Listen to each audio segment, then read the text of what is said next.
देखिए, आपके चैनल के माध्यम से हम ये बात एकदम स्पष्ट कर देना चाहते हैं कि हम लोग एक उद्योगपति हैं, हमारा चर्चा इंडस्ट्री है। पूर्व में भी अपने पंचायत में बहुत सारे लोग को साथ में सपोर्ट किया जाता था, क्योंकि यहाँ की जनता हमारे माँ को मुखिया बनाई थी और जो दुलार प्यार दिया था, तो मैंने ऑटोमेटिक है जो उन लोगों से एक अच्छा रिलेशन है। और जो हम लोग व्यापार मंडल अध्यक्ष बनाए, पैक्स अध्यक्ष बनाए, उनके पूरे जुडिक्शन में 5 साल का जुडिक्शन में इतना ना मैंने बिचौलियों का बोलबाला रहा जो हमारे पंचायत के किसान त्रस्त हो चुके हैं। इस जिला का सबसे नंबर 1 पंचायत अगर जांच कर दिया जाए तो नंबर 1 पंचायत भ्रष्टाचार में गिनती होगा। तो वैसा भ्रष्ट पंचायत आपको नहीं मिलेगा जहां से 3000 क्विंटल 4000 क्विंटल पैडी खरीदाता है और कागज़ पर 16000 15000 क्विंटल का रिपोर्ट होता है और हमारे किसान बाप बाप चिल्ला रहे हैं।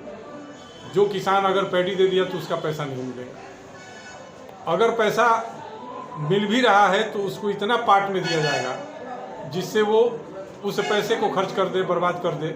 और परेशानी का ये सबब देखते हुए सारे लोग कहीं ना कहीं जनता का आशीर्वाद मिला, लाड़ प्यार मिला जो नहीं आप मैदान में आइए, क्योंकि इस रैकेट को कोई नहीं तोड़ सकता है। अगर यहाँ की किसान आपको अगर मौका देते हैं तो सबसे पहले क्या प्राथमिकता होगी आपके हमारे टैक्स में? आपके चैनल के माध्यम से ये मैं स्पष्ट करूँगा कि हमारे पंचायत का सबसे पहला प्राथमिकता होगा जो एकदम भ्रष्टाचार मुक्त होगा।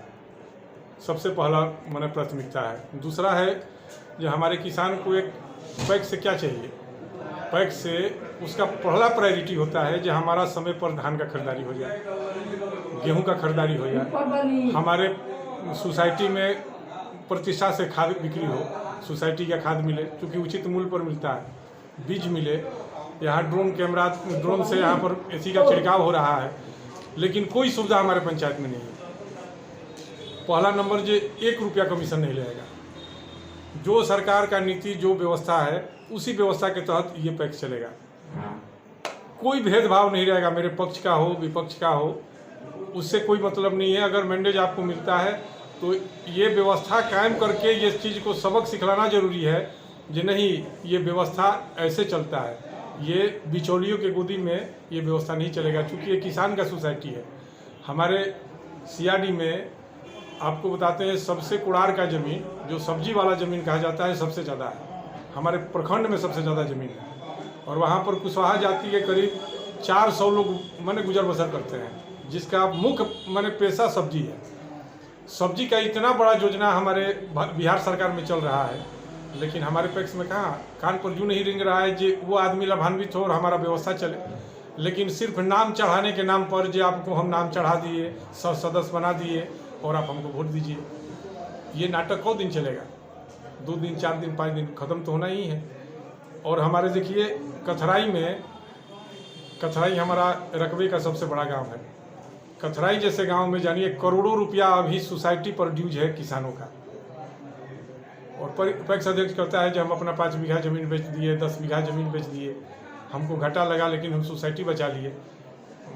अब इसी से आप अंदाज़ा लगा सकते हैं कि अगर किसान का पैसा करोड़ों रुपया आपके पास अगर बकाया हो, आपके शरीर पर बकाया हो और इलेक्शन के चलते आप पैसा नहीं डाल रहे हो, पैसा नहीं दे रहे हो और बार बार कह रहे हो जो अगली बार जिता दीजिए तो दे देंगे।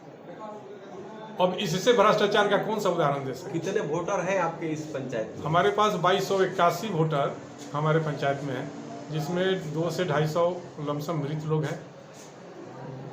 बहुत सारे लोग पलायन में हैं बाहर, क्योंकि रोजी रोजगार में व्यवस्था नहीं चल पाता है, तो रोजी रोजगार में लोग बाहर पलायन कर रहे हैं। और हमारे सोसाइटी से एक व्यवस्था अगर अच्छा मिलता तो लोग पलायन का जरूर है जो कुछ परसेंटेज कम होगा। क्या कहना चाहेंगे अपने पंचायत के किसानों से? मैं अपने पंचायत के किसानों से अपील करता हूं, एक बार आप मौका दीजिए और ये चीज़ मैंने आपका बेटा ये साबित करके दिखला देगा कि मैंने सोसाइटी क्या चीज़ होता है। हमको 1 रुपये कमीशन व्यवस्था, चूँकि पूर्व में हम रहे हैं तो सारे लोग जान रहे हैं कि किस तरीक़ा से काम करते हैं, जो हमको किसी तरीक़ा का कोई मतलब नहीं है। मतलब एक चीज़ है जो आप लाभान्वित हो और आप जागरूक होइए ताकि आपका व्यवस्था, चूँकि आपका फ्यूचर 50-60 बरस में है, बाल बच्चा पीछे है और आज के डेट में अगर सोसाइटी सुपरसीड कर जाए, व्यवस्था खत्म हो जाए तो आपका बाल बच्चा क्या काम करेगा? क्योंकि वो तो कृषक है। तो मैं यही अपील करूँगा कि आप लोग एक बार हमें मैंडेज दीजिए और अपने व्यवस्था को देखिए जो किस तरीका से आपका बेटा ये आपके सुचारू रूप से व्यवस्था को चलाता है।